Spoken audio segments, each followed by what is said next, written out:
The first night, I stepped onto new Dusk. The whole town vanished before I could finish my slice of welcome bread. One minute the streets glowed under two colorful suns. The next I was kneeling on cold black sand, staring at empty air where homes should have stood. A fresh loaf still warmed my fingers. The scent of rosemary hung in darkness like a ghost of dinner. Nobody warned me about any of this. Recruiters called the colony steady work, mild climate, perfect stars. They forgot to mention the nightly disappearing act. But I'm getting ahead of myself.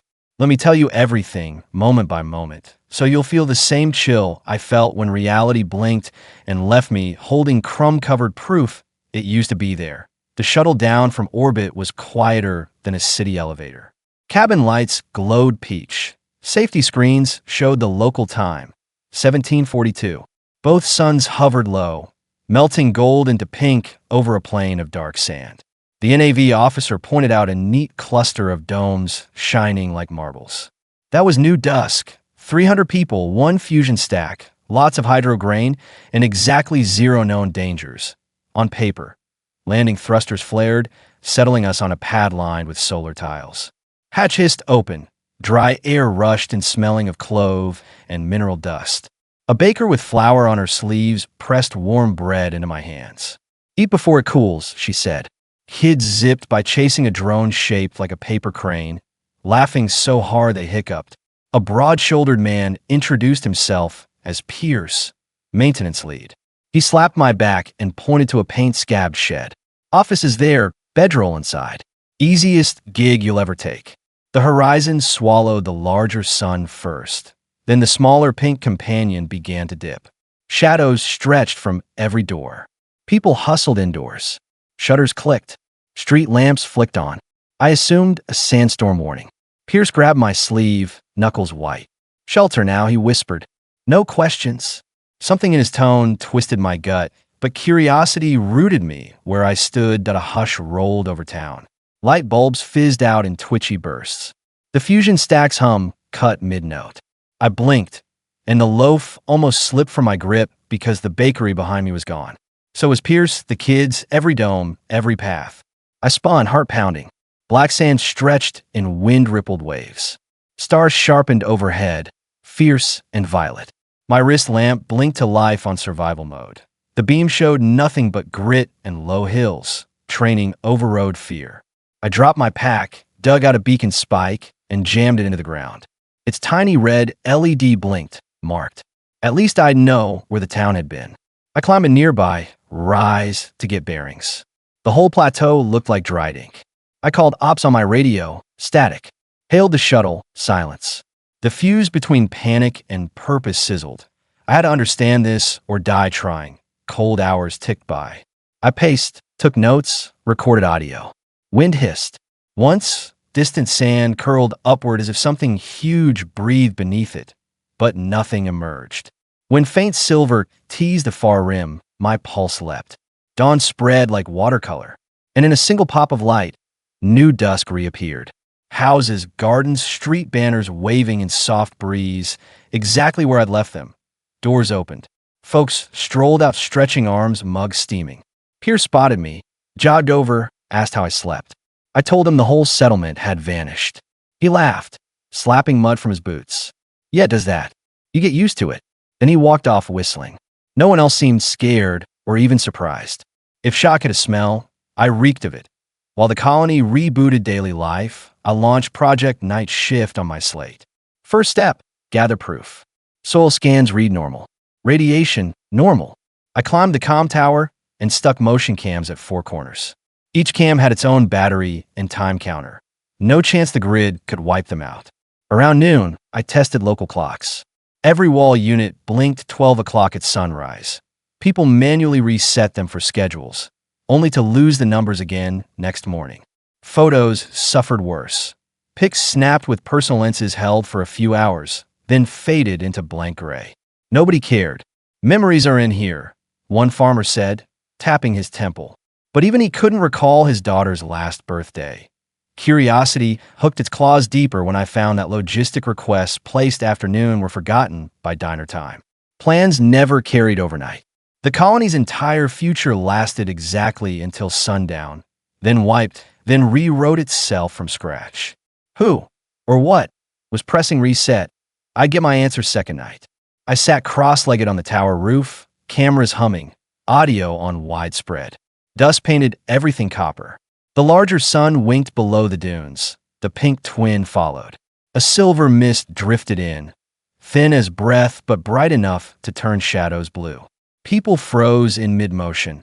A gardener raising a watering can, a pilot waving. My camera feeds glitched, spitting lines of code. Frame dropped. Mist swirled like living thread, then the town fizzled out. My lens, ice from the inside again. I scraped it with a glove.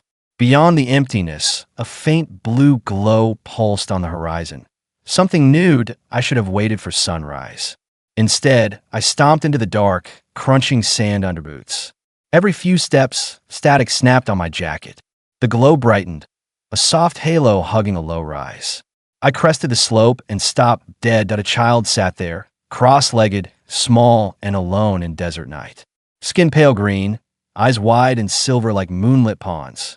Above their lap spun a perfect miniature of new dusk, maybe a foot wide. Tiny domes rotated. I saw a speck size me on the tower roof, still scraping ice. Each time the child blinked, a building dimmed, then flicked back brighter. They noticed me, tilting their head. "Sorry," the kid said, voice ringing soft. "Did I take your house again?" I tried to speak, but managed a half choke. The child tapped the miniature town. "I am practicing dreams. Teacher says steady images help control them. Your town is my favorite toy planet." They yawned. Houses on the model blurred. But when I'm tired, the picture breaks. Dreams? Pictures? A toy planet? I knelt so I wouldn't pass out. This child, this alien child, was projecting an entire settlement out of thin air every night. And when they fell asleep, the dream dissolved. At morning, they woke and reimagined the town, slotting us back into place. That meant everyone in New Dusk, including me, became a copy inside the dream while the originals slept in some suspended state. The copies felt real pain, real fear. Did the originals feel nothing? My mind spun like sand in a cyclone. That dawn's first glow pushed at the horizon. The child rubbed sleepy eyes. The toy town flared white, then scattered like sparks on wind. Light blinded me. I blinked and was standing in the colony square, sunshine warm, bread lady handing out buns. Pierce clapped my shoulder. "You okay? You look like you saw the void." I mumbled something about a sensor fry. He handed me coffee. They remembered nothing. Now I faced a choice. Leave or fix it. Running meant safety, but sleepless guilt. Staying meant gambling 300 lives on a plan no one could remember after dusk. I stayed. All day I built a gift. I scavenged alloy from broken harvest bots, polished a piece of old quartz, and dug up a holoclip of the colony choir singing a dawn hymn. Kids and grown-ups weaving notes soft as morning fog. I soldered gears, tuned springs, tucked the clip inside. When the lid opened, tiny holograph singers rose, humming lullaby light. Evening rolled in amber and quiet. I slipped away before mist touched streets. The ridge greeted me with familiar blue glow. The child waited, hugging knees, model town spinning slower than last night. I set the box down, popped the lid. Music drifted, pure, hopeful. The hologram choir formed rings around the miniature domes. The child's eyes shone like twin moons.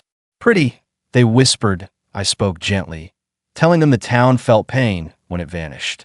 The child's lips trembled. "I didn't know. Mama says pictures don't hurt." Tears welled, but didn't fall. Moisture beaded, caught by desert breeze. They cupped the hologram, pressing it into the spinning town like a heart. If the song plays, my dream stays solid. I can sleep while it sings. Mist retreated around us, thinning into silver wisps that I believed them. My chest felt lighter than the thin air. The child shut their eyes, testing. The model brightened, stable, as slow breaths eased from their nose. They whispered drowsy thanks, then vanished. A soft blur into dawnlight before sunrise even reached the ridgeline. For the first time, the colony stayed when night turned to morning. Streetlights clicked off, but houses did not blink out. Clocks rolled past midnight into honest time. Photos from yesterday stayed crisp. Kids laughed, recalling full dreams of chasing drones, not empty darkness. Peers found me watching shadows shorten. Whole town's buzzing, he grinned. Feels like the air got scrubbed clean. He asked what crazy fix I'd pulled. I said new playlist in the sky, and he laughed that I still kept the cams running. They showed nothing paranormal afterward. Just peaceful streets, sleeping under stars while faint music drifted on frequencies only the cams caught. It was the choir looping through the box. The child's lullaby anchor worked. Some nights I'd walk beyond the domes, cup my hands to ears, and hear those fragile notes ride the wind. The dreamer humming along somewhere in the dark. I'd whisper goodnight, then head home, feeling oddly looked after. Weeks slipped into months. Crops boomed. People planned events beyond sunset. Weddings, harvest festivals, school plays. Memory held steady. New Dusk began adding wooden signposts, carving tomorrow's dates without fear they'd wipe blank. The bread lady experimented with new herbs. Her loaves became legend. Children slept through the night, woke bright at N01, but me knew the town owed its stability to a lonely child who loved miniature people. Sometimes I wondered if other colonies across the galaxy flickered each night in someone else's dream. The thought should have terrified me. Instead, it made the universe feel kinder, like there were cosmic kids drawing chalk planets just to keep from feeling alone. That I left a final note in the comm tower database. If clocks ever reset again, play the hymn by the ridge. Trust music. Trust kindness. Then I powered down the cams. Not because I'd stopped caring, but because the mystery was over. It wasn't about tech glitches or haunted geology. It was about companionship. Here's the question I promised. If you learned your life was part of someone's dream, real emotions, real memories, yet woven from night thoughts, would you stay and shape it or board the next shuttle out before sunset? Drop your answer below. I read every comment, even the late night ones. And hey, if you want more tales that pull starlight into strange shapes, hit subscribe, ring the bell, and keep an ear out when the world goes quiet. Somewhere out there, music box might be playing. For you, for me, for all of us walking through another person's gentle dream.